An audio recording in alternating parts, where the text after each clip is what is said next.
everyone, welcome back to my channel. In this video I will show you how to enable dark mode in Microsoft Edge. It reduces eye strain, looks cleaner and perfect for night browsing. So let's get started. Firstly go to start menu. Here you will type Microsoft, then open it Microsoft Edge. Now click on three dots, scroll down, open settings.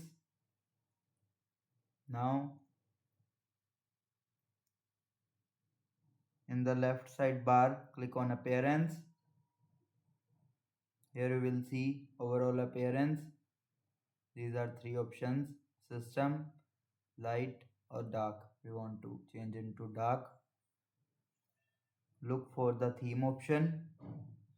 You can customize theme from there.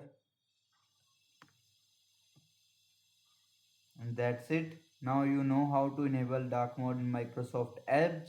If this helped you, like the video and subscribe for more quick tech tips. Thanks for watching.